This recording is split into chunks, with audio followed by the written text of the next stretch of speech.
Hello and assalamualaikum everyone and welcome to the first episode of Mahana's Weekly Wrap for the year 2026. And what a year 2025 has been. The KSC 100 index returned 51% for the year 2025. अगर 3 साल का मिला के return देखें 2023 से अभी तक का तो डेट्स अबाउट 335%. इसका मतलब समझ रहे हैं आप लोग 4.3 गुना मार्केट ने रिटर्न दिया है पिछले 3 सालों में। आपने करोड़ रुपए लगाए होते तो आज 4 करोड़ 30 लाख होते, आपने 10 करोड़ लगाए होते तो आज 40 करोड़ 30 लाख होते, सिर्फ 3 साल के अरसे में। बहुत ही अच्छी रैली जा रही है इस वक्त KSE 100 इंडेक्स की। पिछले 8 दिनों में, आज 2 जनवरी को हम ये रिकॉर्ड करें, 8 दिनों में 8,000 पॉइंट्स मार्केट ने ऐड करी हैं। आज गालिबन 179,000 पे इंडेक्स क्लोज किया है। मगर इससे पहले समझने के लिए कि 2026 में क्या होगा, हमें थोड़ा पीछे जाके देखना पड़ेगा कि इन 3 सालों में क्या इकोनॉमिक इवेंट्स हुए हैं कि इतना ज़बरदस्त रिबाउंड हुआ है मार्केट का। ये कहानी शुरू होती है 2022 में।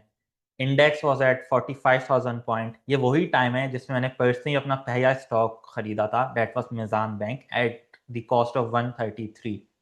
पाकिस्तान के reserves at 17 billion. Inflation was at around 13%।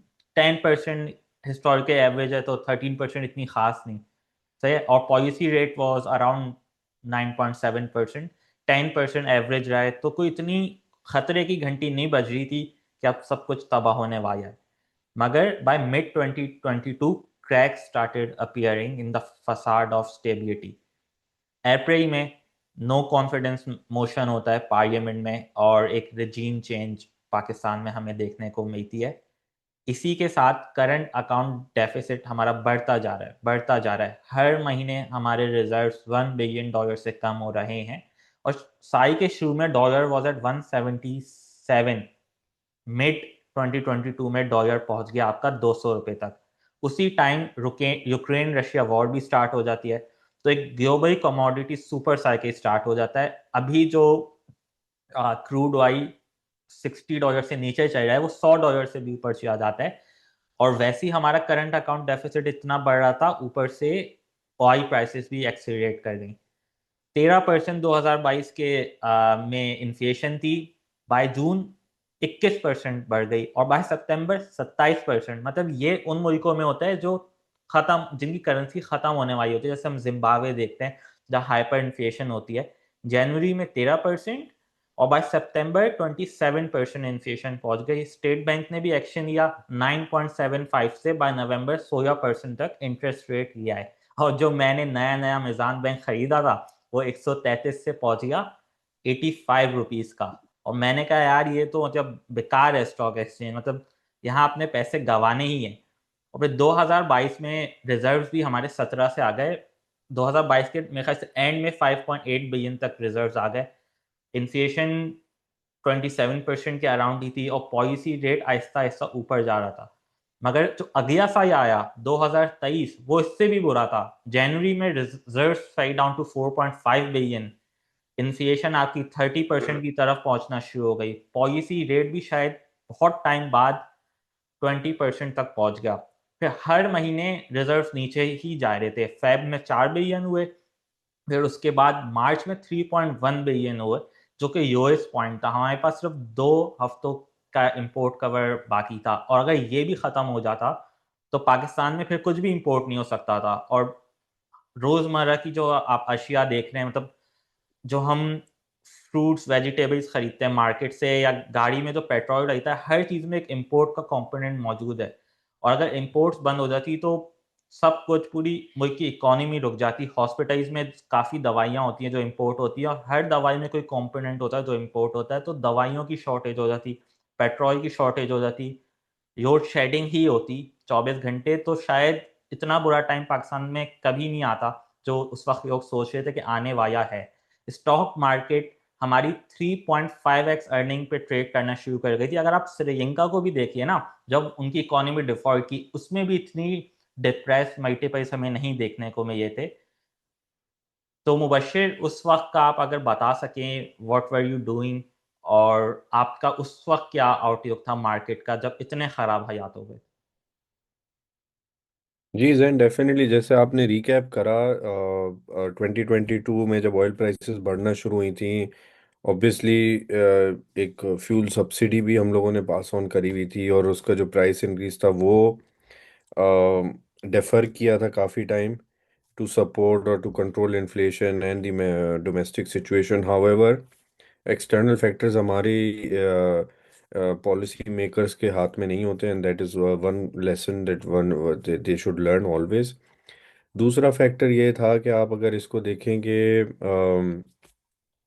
confidence in the domestic economy because of changing political setup, and ये जो जो भी आपका कैसे चेंजेस आते हैं या अनसर्टेनिटी आती है ऑन पॉलिटिकल फ्रंट, इसकी वजह से भी एक कंसर्न आ रहा था। तो इट वाज क्वाइट अनसर्टेन कि हम्म। भाई किस तरफ मुल्क का डायरेक्शन जाएगा। ऑल्सो बीइंग कि हम ऑलरेडी एक आईएमएफ प्रोग्राम में थे, और हम्म। उसको हमने डिसकंटिन्यू कर दिया था, और we were not basically meeting the criteria, हम उसके वो फुलफिल नहीं कर रहे थे। सो आईएमएफ प्रोग्राम का एक फ़ायदा ये होता है कि at least as long as you focus on it, या आप उस प्रोग्राम में रहते हैं और अपनी क्राइटेरियाज फुलफिल करते हैं, तो it kind of ensures fiscal discipline, and आप कह लें मॉनेटरी साइड भी कंट्रोल्स, चेक्स एंड बैलेंसेस रखते हैं फ्रॉम पॉलिसी मेकर साइड। तो वो डेफिनेटली एक फोर्थ साइड आप कह लें फ्रॉम इकोनॉमिक पर्सपेक्टिव लोगों के पास कम थी, एंड डेफिनेटली मार्केट पर्सपेक्टिव से भी ये चीज़ें रिफ्लेक्ट करी थी। अब मॉनेटरी पॉलिसी में आपके रेट बहुत एग्रेसिवली बढ़ना शुरू हुए, तो रिस्क फ्री रिटर्न जहाँ पे आपको 22% का मिलेगा, no one would want to go into equities at that time, especially in an uncertain environment. जी। तो उषा, आपने पर्सनली क्या किया? आपका जो इक्विटी पर्सनली का पोर्टफोलियो था, डिड यू सेल? और आपके जो दोस्त हैं सारे एनालिस्ट, उस वक्त क्या व्यू था कि पाकिस्तान डिफॉल्ट कर जाएगा या हम इससे निकल जाएंगे?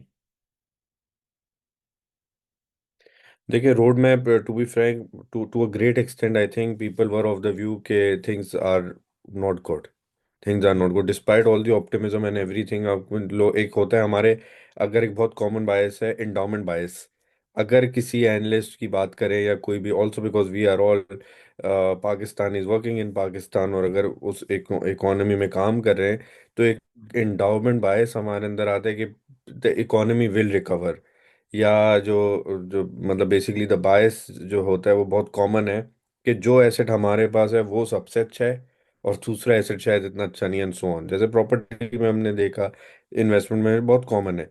तो from a bias perspective definitely देखिए, कहीं ना कहीं ये थॉट था कि things will recover and things will improve, but वो विजिबिलिटी नहीं थी कि वो चेंजिंग फैक्टर क्या होगा। हम्म। स्टेबिलिटी आएगी, नया सेटअप आएगा, कितने टाइम सस्टेन करेगा। ऑब्वियसली देयर वर फैक्टर्स कि भाई एक मास मोबिलाइजेशन चलती थी, प्रोटेस्ट होती थी एंड सो ऑन। तो मेरा ख्याल है बहुत कॉमन था, even I personally I would say, कि अगर कोई एग्जिस्टिंग इक्विटी की पोजीशंस थी वो तो थी, but there was a huge amount of inflow going into the money market या हम्म। Less risky assets. ये 22% साल का अगर हमें रिटर्न मिल रहा है, why should we bear the risk? अब अगर आप 130 पे स्टॉक बाय कर रहे हैं कोई, और हम्म। आपको लग रहा है कि शायद ये 200 तो नहीं होना, या 150 भी होगा, तो 10% रिटर्न है, राइट? तो hmm. Why should I take that risk? Downside हो सकती है इनफैक्ट, अगर डिफॉल्ट हो गया तो 130 का 50 भी हो सकता है ऐसा है। ना। तो वाई टेक दैट रिस्क? तो फिर हम उसमें जाएंगे, इवन दो कि वहाँ पे रिस्क फ्री साइड पे भी 22 नॉट सस्टेनेबल। हम्म। इस पे डेट सर्विसिंग और फिजिकल बैलेंसेस सारे आउट हो जाते हैं आपके, अगर ये 22% 2-3 साल तक रखना पड़ जाए, तो आपका एक लेवल के बाद आके public debt becomes unsustainable from the economic perspective. Hmm. तो ये बातें भी शुरू हो गई थी कि डेट रिस्ट्रक्चरिंग में भी जाना पड़ेगा ऐसा ही है। पाकिस्तान को, which was also causing some concern on the fixed income side. But having said that, वो सारे कंसर्न, क्योंकि बैंकिंग सेक्टर पे एक ये बड़ा इफेक्ट आया था कि बैंकिंग सेक्टर को हिट लेनी पड़ेगी on the balance sheet effectively, hmm. Because they have a huge exposure to government.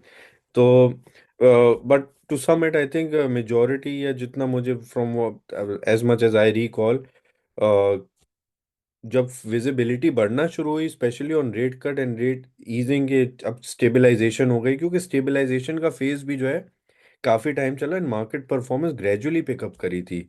ये अब आप जाके देखते हैं कि for also because index level बहुत ज़्यादा हो गया है, बट जो परफॉर्मेंस आई थी शुरू 2023 में बहुत ज़्यादा नहीं आई थी, 2024 एंड 5 में बहुत वो कंटिन्यू करी। हम्म। ऑब्वियसली बेस कम थी तो उसका इफेक्ट ज़्यादा नज़र आता है। ऑन द पॉजिटिव साइड हमने ये देखा था, जो कि एक बहुत हमारी कॉमन कॉन्वर्सेशन होती थी at that time, we were seeing buybacks from all these companies hmm. In 2022। Covid के बाद से एक्चुअली शुरू हो गया था ट्रेंड बायबैक्स से, उसमें एक बड़ा इंटरेस्टिंग ये फिनोमेना था कि जब when things will improve, liquidity of the share, specially main board, आप लक्की सीमेंट की बात कर ले, it's one one of the large cap companies. फिर आपका एंग्रो कॉरपोरेशन था और मेपल लीफ सीमेंट, तो इन कंपनीज में बायबैक्स आ गए थे, तो इसका ये मतलब है कि फ्री फ्लोट मार्केट में से कम हो रहा है। हम्म। Effectively, when markets start re-rating or when market starts performing and things start improving, then there will be no supply in the market for the market to re-rate. एक तो market में buyer seller का एक वो equilibrium होता है ना, अगर हम्म। सेलर खत्म होता जाएगा तो मार्केट प्राइस ड्राइव करना आसान हो जाएगा, परफॉर्मेंस आना आसान हो जाएगी। तो ये भी एक बहुत इंपॉर्टेंट फैक्टर था जिसकी वजह से था कि लॉन्ग टर्म वैल्यू नजर आती थी। हम्म। ये market is very cheap. I remember हमने बीच में ये भी नंबर देखा था कि जो जैसे ऑयल एंड गैस कंपनीज हैं, price to cash flow 3 times पे चल रहे थे जब इनके कैश फ्लोज इंप्रूव करना शुरू हुए, but that was hmm. Towards later जब मार्केट थोड़ी स्टेबलाइज हो गई थी। तो इफेक्टिवली बेसिकली 2022 एंड 2023 वाला पीरियड है, जी। That was more of a, मतलब आप रिस्क ऑफ मोड कह सकते हैं। जी। Risk off mode in the way कि भाई उस वक्त अनसर्टेनिटी इतनी थी, so no one was willing to take extra bet on the market. जी। 2023 ऑनवर्ड जब एक थोड़ा सा इलेक्शन में विजिबिलिटी आई, वो सारी चीज़ों की, क्योंकि इलेक्शंस काफ़ी डिले हुए थे, हम्म। वहां से जाके थोड़ा सा रिस्क ऑन मोड हुआ था, इक्विटी मार्केट में एक्टिविटी एंड पार्टिसिपेशन बढ़ना भी शुरू हुई थी एंड जी। तो बिल्कुल वो था। मुबशिर, उस टाइम हम देख रहे थे कि स्टॉक्स कौड़ियों के भाव बिक रहे थे, मतलब 3.5x अर्निंग तो कुछ भी नहीं है। अगर आज भी हम देखें तो 9x अर्निंग पे KSE 100 इंडेक्स ट्रेड कर रहा है। तो उस वक्त बहुत ज्यादा पैनिक मचा हुआ था और ऐसा लग रहा था कि सब कुछ तबाह हो जाएगा। But by June of 2023 Pakistan finally $3 billion का स्टैंड बाय एग्रीमेंट साइन कर लिया था विद IMF। फर्स्ट जो उसकी ट्रेंच है वो आ जाती है 1.2 बिलियन की जुलाई में। दुबई, सऊदीया, चाइना, इधर उधर से हमारे पास काफी रिजर्व $5 बिलियन और आ जाते हैं। तो बाय दिसंबर $10 बिलियन तक हमारे रिजर्व पहुंच जाते हैं और 8 बिलियन पहुंचते हैं। 10 बिलियन आगे 24 में पहुंचते हैं। 8 बिलियन तक हमारे रिजर्व पहुंच जाते हैं और मार्केट फाइनली रैली करती है 40,000 मिड 2023 से। बाय दिसंबर 55% रिटर्न करती है market for the first time in I believe 10 years, क्योंकि 2017 से 2022 तक मार्केट ने शायद 2% भी रिटर्न नहीं दिया। तो 55% फाइनली मार्केट मिड 2023 से एंड ऑफ 2023 देती है। बाय 2024 फाइनली अब एक स्टेबलाइजेशन का दौर शुरू हो जाता है। State bank interest rate cut करना शुरू करता है 22% से। जो पहला कट होता है वो 22% से 20.5% का होता है। रिजर्व $10 बिलियन क्रॉस करते हैं और जो इन्फ्लेशन रेट है वो from 28.3% in January of 2024 comes down to 4.1% in December of 2024। और स्टेट बैंक भी बाय फॉलोइंग दिस ट्रेंड 22% से इन्फ्लेशन रेट और इंटरेस्ट रेट बाय दिसंबर 2024 13% तक ही आता है। 9% का एक साल में कट। रिजर्व और बढ़ते जाते हैं, मार्केट और तेजी दिखाती जाती है और 2002 के बाद सबसे अच्छा रिटर्न KSE 100 इंडेक्स डिलीवर करता है। It started 2024 from 62,450 and it ended it at 115,127, मतलब 84% रिटर्न सिर्फ एक साल में। और ये तो हम इंडेक्स लेवल की बात कर रहे हैं, इसमें काफी स्टॉक्स हैं जो 10 गुना हो गए, 20 गुना हो गए और बहुत ही जबरदस्त रिटर्न्स 2024 में हमें देखने को मिले। फिर 2025 स्टार्ट हो जाता है, सही है। जो इन्फ्लेशन रेट पिछले एक साल पहले 30% टच कर रहा था, वो inflation rate by Feb of 2025 1% से भी नीचे आ जाता है। 0.99 बाय मार्च ऑफ 2025 हम इन्फ्लेशन रेट को देखते हैं, और जब तो लग रहा था कि ये नेगेटिव टेरिटरी में चला जाएगा, मंथ ऑन मंथ में तो डिफ्लेशन थी। State bank but interest rate cut नहीं करता, सही है। जिस तरह इन्फ्लेशन डाउन आ रही है, state bank interest rate cut नहीं कर रहा है, और उससे भी काफ़ी स्टेबिलिटी रहती है इकोनॉमी में। इंपोर्ट्स भी थोड़ी सी जो बढ़ रही थी, उनकी रफ्तार भी थोड़ी सी कम रहती है। आहिस्ता आहिस्ता इकोनॉमी और स्टेबलाइज होना शुरू होती है, और मार्केट, एक पीरियड आता है, मतलब 6 महीने का मेरे ख्याल से पीरियड आया था कि मार्केट 1.20 क्रॉस नहीं की थी। मगर जैसी इंडिया पाकिस्तान की वॉर हुई और इसराइल ईरान का जो टेंशन थी वो काम डाउन हुई, मार्केट 120 से दिसंबर ऑफ 2025 174 पे क्लोज डाउन किया मार्केट ने, और 51% रिटर्न दिया मार्केट ने। मतलब 2023 में 55%, 2024 में 84% और 2025 में 51%। अब सबका यही सवाल है मुबश्शिर, 2026 में क्या होने जा रहा है? क्या यही ट्रेंड कंटिन्यू करेगा 50-80% ग्रोथ का, या अब शायद हमें एक करेक्शन देखने को मिले? देखें, Jain correction is not the right word, और definitely correction without any reason. It's market इसको नहीं देखती कि भाई प्रीवियस परफॉर्मेंस कितनी थी तो मैंने उस हिसाब से आगे चल रहे हैं। मार्केट वे करती है डिफरेंट फैक्टर्स को। आप फैक्टर्स देखें तो बेस्ड ऑन दी फैक्टर्स जो हमारा आउटलुक है, I think it will continue to perform. Def probably not 50%, but it can do more than 25, मतलब 25-30% से शायद ज़्यादा भी हो सकती है। और उसके मेन रीज़न देखें ये है आपकी, जैसे अभी हमने दिसंबर में देखा सरप्राइज रेट कट। एक हम्म। सरप्राइज रेट कट आया।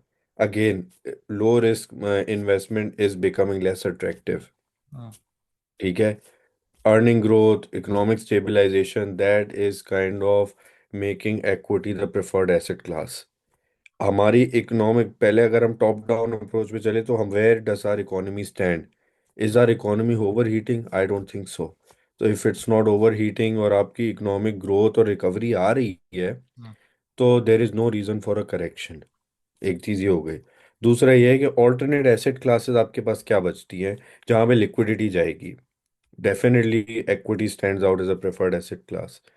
तो दूसरी फैक्टर ये हो गया, तो लिक्विडिटी भी है, मैक्रोज भी है, एंड अर्निंग्स ग्रोथ भी है। तो इन तीन चीज वजहों की वजह से, इन तीन रीजंस की वजह से हमें लगता है कि अर्निंग, या आप कहते हैं स्टॉक मार्केट का पोटेंशियल अभी भी है। We can probably see good मैं mid 20s to mid 30s performance during the year in terms of return percentage. And अभी हमने पहले कुछ दिनों में काफ़ी अच्छी परफॉर्मेंस देखी है during January. However, again liquidity is the main driving factor. और अर्निंग मल्टीपल अगर आप जो लोग ट्रैक करते तो आई थिंक, जो कि हमने पहले भी डिस्कस किया, there is a high possibility के पोटेंशियल री रेटिंग होगी। हम्म। मतलब it's not like we will continue to trade at 9 times और hmm. Forward earning 8 time। We can probably trade at 10-11 time because we are in that macro economic phase बिल्कुल। के जहाँ पे चीज़ें support करी हैं। दूसरा, अब इकोनॉमिक साइड पे आप देखें, एक कितने सालों से आई थिंक, आप ये सवाल अगर खुद पूछें अपने आप से, for how many years have you been hearing about PIA privatisation? बिल्कुल। ठीक है। अब ये एक माइलस्टोन है। ठीक है, ये माइलस्टोन अचीव हुआ। And the good thing is, I mean, अगर आप इसको उस परस्पेक्टिव से देखें, 2022 की बात कर लें, इवन बिफोर 2022 हम्म। चले जाएं, लोकल बिजनेस ग्रुप्स का क्या प्रेफर्ड एसेट क्लास होती थी, या प्रेफर्ड सेक्टर टू ऑपरेट होता प्रॉपर्टी। था? काइंड ऑफ लाइक हमेशा बोलते हैं रेंट सीकिंग बिजनेसेस हैं। बिल्कुल। एंग्रो ग्रुप हो गया, तो हम कहते तो वो आईपीपीज में जाते, रिस्की एसेट्स नहीं या रिस्की बिजनेस में नहीं जाते, जो कि एंटरप्रेन्योरियल माइंडसेट होता है, वो हमें नज़र नहीं आता था, इवन दो हमारे पास quality and in terms of capital की लिमिटेशन नहीं थी। हम्म। एंग्रो कॉरपोरेशन की अगर बात करें, when they sold Friesland, they had like 60 billion in rupees, और ये उस वक्त के डॉलर के हिसाब से देखें तो काफ़ी साइजेबल अमाउंट थी। आई थिंक $300 million रफली, मोर देन एक्चुअली $500 million। ठीक है, हम्म। फ्रीजलैंड जब इन्होंने एग्जिट करा था। but that amount stayed with them on the balance sheet in terms of cash and short-term investments because they were not willing, or they could not find actually any good business to invest in and so on. उन्होंने try किया, वियॉन की deal पहले भी try करी थी, did not work out. खैर, point being, अब PIA की privatisation, it's a huge capital commitment जो एक प्राइवेट बिजनेस ग्रुप की कंसोर्शियम ने करी है. देन वी ऑल्सो सी के जो मल्टीनेशनल एग्जिट करते हैं उसको, उसमें इंटरेस्ट बहुत सारे डिफरेंट ग्रुप्स का आता है. हम्म। निषाद ग्रुप को रफान मेस की एक्विजिशन हो गई है almost. Nishat group is doing that, but there were other companies as well that were interested, जैसे सफायर ग्रुप था एंड सो ऑन. फिर आपके चेराड ग्रुप भी था. तो ये local groups are all kind of like venturing and diversifying. They have tons of cash generation on their balance sheet and diversify करें, तो इट काइंड ऑफ शोज के they are also seeing economic activity improve होगी. And it is kind of like an asset. Equity investment as an asset होती है कि ठीक है, एक साल करेक्ट हो भी जाएगी तो डजेंट मैटर, लॉन्ग टर्म में आपको फायदा देगी, otherwise why would anyone invest. Hmm. तो ये चीज़ें हैं कि इनको कंसिडर करते हुए I think one can not be negative on the market. Hmm. बिल्कुल मुबशिर, अगर देखें तो पिछले चंद वीडियोस में मैं भी इतना बुलिश नहीं था ऑन द मार्केट, क्योंकि देखें, एक चीज़ होती है चीज़ों की कीमतें बढ़ाना, बिजली की कीमत बढ़ा दी, गैस की कीमत बढ़ा दी, उससे कुछ फिस्कली साइड जो आप लॉसेस कर रहे होते हैं वो कम हो जाते हैं, बट ये कोई रिफॉर्म की कैटेगरी में नहीं आते. बट ये जो पीआईए की प्राइवेटाइजेशन हुई है, ये शायद सबसे बड़ा रिफॉर्म होगा इस गवर्नमेंट का, क्योंकि जो बाकी चीज़ें हुई हैं वो तो बस यही हुआ ना कि सब्सिडी हटा दो, सही है, और चीज़ों की कीमतें बढ़ा दो, बट शायद यहाँ से मेजर रिफॉर्म्स इकोनॉमी में स्टार्ट हो जाएं. और शायद 80s और 90s में भी एक मेजर वेव ऑफ प्राइवेटाइजेशन आई थी, और जब लोग कहते हैं कि तो हमारा इंडेक्स 17 के मल्टीपल पे ट्रेड करना शुरू हो गया था, तो अब काफ़ी लोग होप कर रहे हैं कि वो 8-9 की मल्टीपल पे ट्रेड करने का ज़माना गया, और शायद हम 12-13 के मल्टीपल पे ट्रेड करना शुरू कर जाएं. तो काफ़ी एनालिस्ट टारगेट कर रहे हैं कि 2 लाख पे इंडेक्स पहुंच जाएगा बाय दिसंबर. बट जिस तरह अभी हमें ग्रोथ नज़र आ रही है, तो ये तो शायद हम हाफ ईयर पे भी पहुंच जाएं. आप क्या कहते हैं इस बारे बिल्कुल, आई थिंक 2 लाख तो is not too far as an index target. में? और इंडेक्स टारगेट अगेन, जैसे मेरा हमेशा यही होता है कि इंडेक्स टारगेट पे फोकस करना जो है ना, इज आप अपने वो लाइक मार्केट के पोटेंशियल को जज करें rather than looking at the ground facts के क्या है. तो index target is again function of different thing. Earning growth पे आप फोकस करें, जो उसके ड्राइविंग फैक्टर्स हैं उन पे. अर्निंग ग्रोथ अगर आ रही है, how good is the earning growth, macro economic situation क्या है, पोटेंशियल टू री रेट हो गया या बेस्ड ऑन लिक्विडिटी फैक्टर्स, उसको जज करें, वो ज़्यादा बेहतर है. तो आई थिंक प्रॉब्ली हाँ, जून तक हो सकता है, but we think our year end target would be more than two 10,000. सही है. और अच्छा इसमें मुबश एक एक बहुत बड़ा स्विंग फैक्टर हो सकता है. जो बहुत इम्पोर्टेंट पॉइंट है कि अगर फॉरेनर की रिटर्न होता है पाकिस्तान कैपिटल मार्केट में, when foreign investor start returning, तो वो एक सरप्लस लिक्विडिटी होगी जो आएगी, and then we might see something like 40% market return. 40% Mubashir, अगर ये हो जाता है तो इससे अच्छा कुछ नहीं होगा हमारे इक्विटी इन्वेस्टर्स की, क्योंकि मार्केट काफ़ी, मतलब 3 सालों में इतना अच्छा रिटर्न दे दिया है. तो अगर 30% भी दे दे तो that would be a lot this year. और आप सही फरमा रहे हैं कि जो फॉरेन इन्वेस्टर्स है, देवर नेट सेयर्स फॉर 2025. तो अभी तक बाहर से पैसा आना शुरू हुआ नहीं है हमारी मार्केट में, क्योंकि S&P 500 इंडेक्स भी काफ़ी ज़बरदस्त रिटर्न दे रहा है. तो एक फ्रंटियर मार्केट में जाने का इतनी कोई तुक बनती नहीं है फॉर फॉरेन इन्वेस्टर्स. बट अगर S&P 500 इंडेक्स स्लो डाउन करता है, तो शायद वो फ्रंटियर मार्केट में कैपिटल डिप्लॉय करने का सोचें.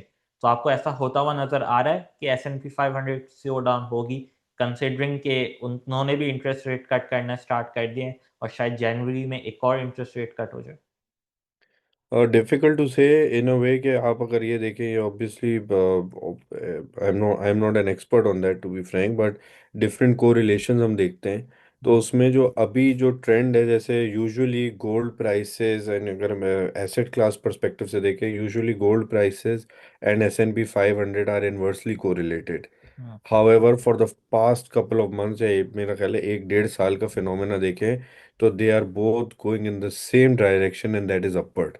हम्म। तो ये जो है इसमें, क्योंकि ये डिफरेंट जैसे डॉलर वीकनेस और आपके जो ग्लोबल फैक्टर्स हैं ट्रेड टेंशन्स के बाद से, उस इफेक्ट की वजह से आपकी जो कोरिलेशन है वो kind of it's changing in a way. तो हमें लगता है कि प्रॉब्ली एसएनपी विल कंटिन्यू, और इवन दो अर्निंग्स वगैरह में की ग्रोथ जो है पिछले साल वाज नॉट दैट ऑप्टिमिस्टिक, अब it's changing towards the positive side, कि अब शायद लग रहा है कि जो है अर्निंग ग्रोथ भी रिकवर करेगी in US companies and S&P 500 companies, which means it might perform. हम्म।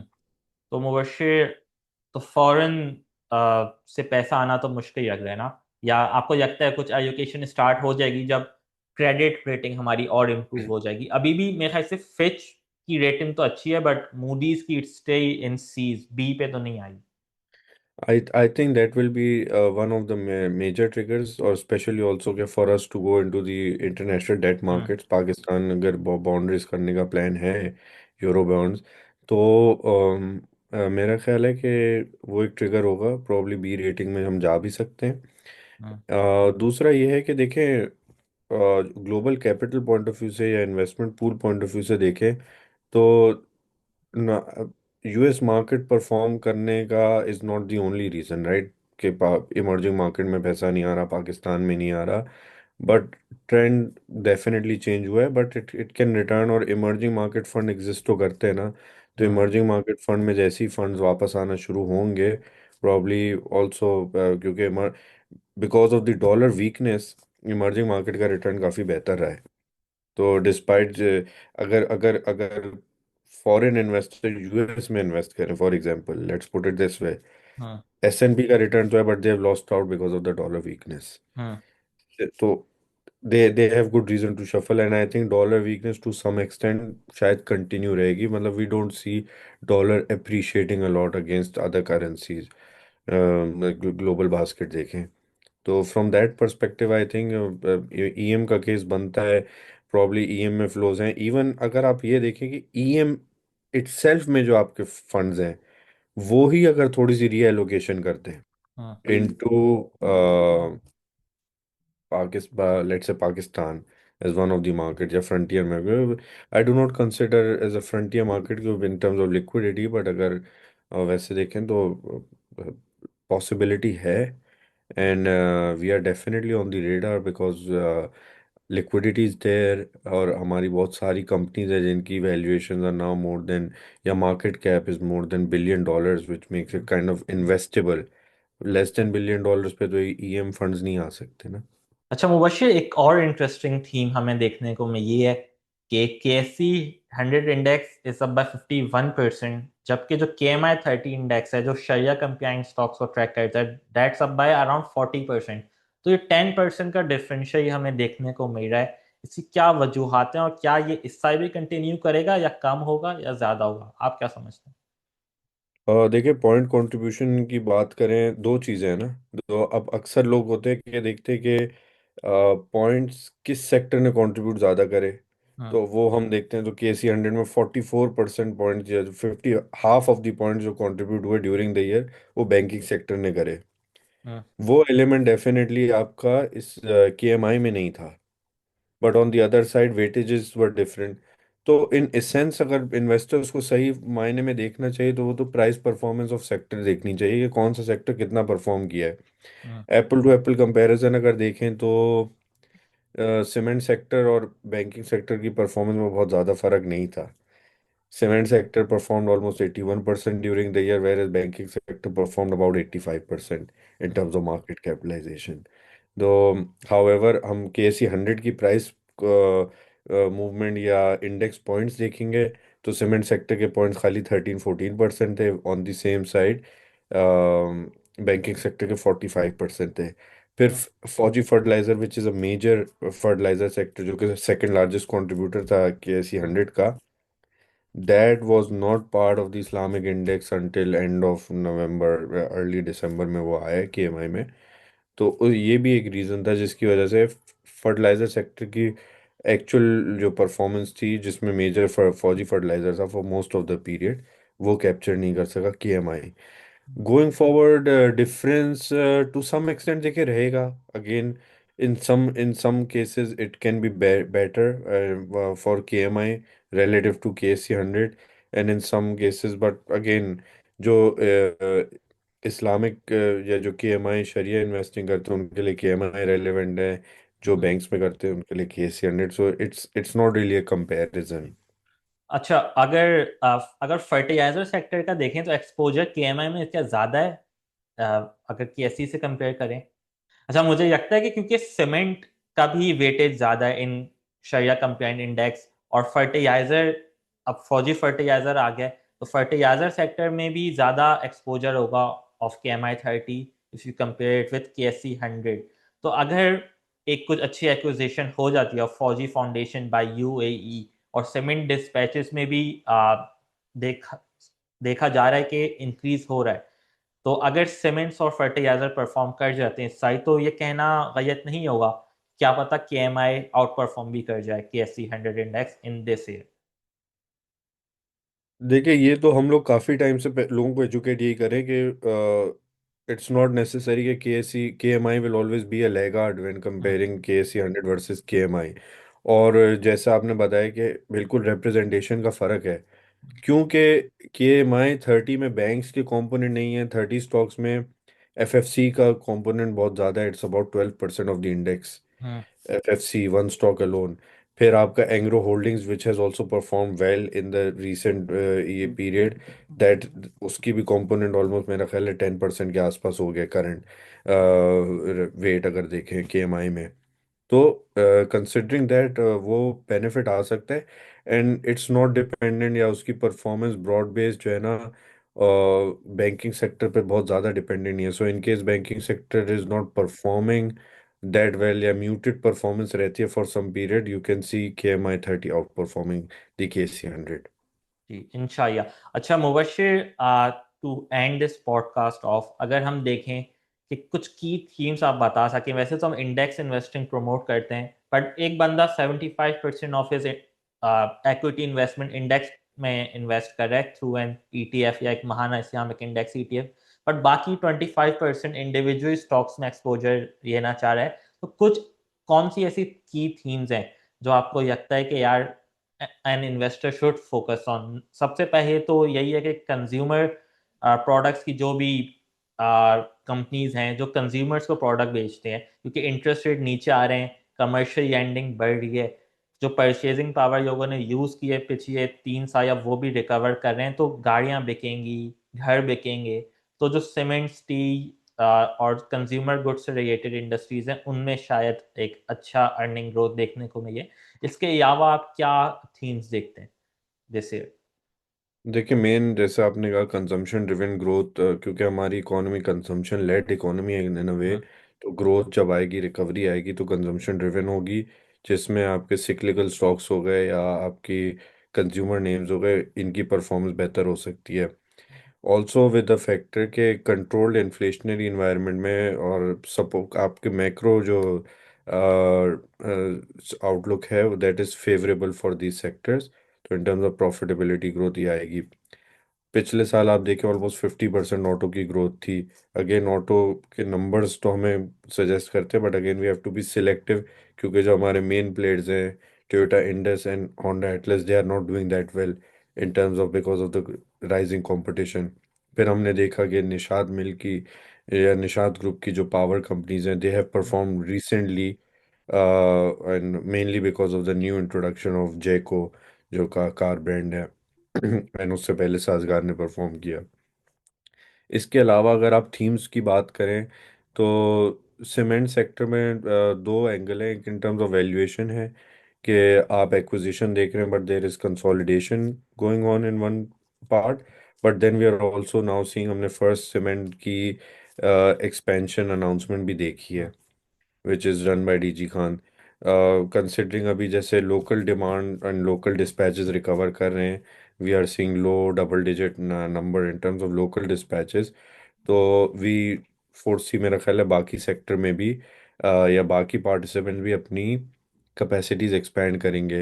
हम्म। तो considering the previous cycle, people might kind of तो सीमेंट में जैसे ओवर सप्लाई होगी तो पीपल माइट नॉट, क्योंकि हमने पिछली साइकिल में भी देखा ओवर सप्लाई के बाद प्राइस कट होती है तो थोड़ा सेक्टर जो है प्रॉफिटेबिलिटी वहां से अफेक्ट होती है, but again that would B capacity online 2 साल में आएगी, हम्म। अभी नहीं आएगी, तो इट इट टेक्स टाइम। अब वो तब तक के मार्केट किस तरह बिहेव करती है वो एक वॉच करना है। उसके अलावा अगर थीमेटिकली आप देखें तो liquidity is the main factor.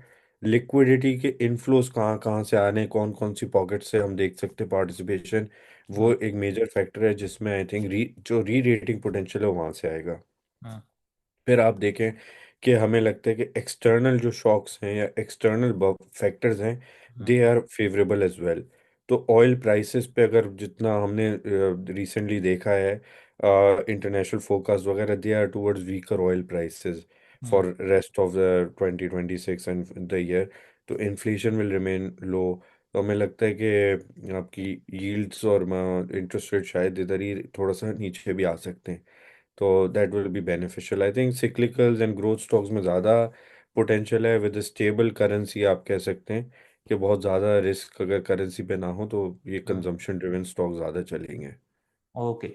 अच्छा मुबश्शिर, अगर मैं आपकी बातों को समराइज करूं तो अब होपफुली इस ईयर हमारी इकोनॉमी स्टेबलाइजेशन से ग्रोथ की तरफ जाएगी, और जो सेक्टर्स ग्रोथ से बेनिफिट करते हैं, consumer driven, demand driven growth से, वो सेक्टर्स अच्छा परफॉर्म करेंगे। और to end this podcast off, अगर मैं आपसे लास्ट क्वेश्चन पूछूं that would be around interest rates. दिसंबर 2026 में आप इंटरेस्ट रेट्स कहाँ देखते हैं इन पाकिस्तान? देखिए further rate easing depends on new data points. Hmm. ठीक है, अभी जो ट्रेंड चल रहा है वी प्रॉब्ली सी के 50 to 100 बेसिस पॉइंट्स की, considering the State Bank's recent guidance और जो डिसीजन लिया है, I think 50 to 100 basis points in the next few months हम we can not rule out. ठीक है, मिड मिड 2026 में जाके शायद फर्दर रूम क्रिएट हो जाए अगर ऑयल प्राइसेस और डिप्रेस होती है हम्म। टुवर्ड्स $50 अ बैरल आ जाती हैं तो प्रॉब्ली हम फर्दर रेट कट्स भी देख सकते हैं। So right now based on the current data points I think we would be somewhere around 9 9.5 के आसपास होंगे। अगर फर्दर एक्सटर्नल साइड पे जैसे मैंने बताया जो एक मेन डिटर्मिनिंग फैक्टर होगा, we might be on the lower side 9, but बहुत सिग्निफिकेंट कट नहीं देखते ना। हम ये देखते हैं कि बहुत जल्दी बाउंस बैक हो जाएंगे अनलेस कोई ऐसी चीज़ हो जाए जो हम इस वक्त नहीं देख रहे। Okay, Mubashir, thank you so much for your time. We are bullish on Pakistan Stock Exchange. We are bullish on Pakistan, और इंशाल्लाह 2026 भी पिछले 3 सालों के साथ पर एक ज़बरदस्त ईयर होगा for Pakistan. Thank you so much Mubashir, खुदा हाफिज़। Thank you.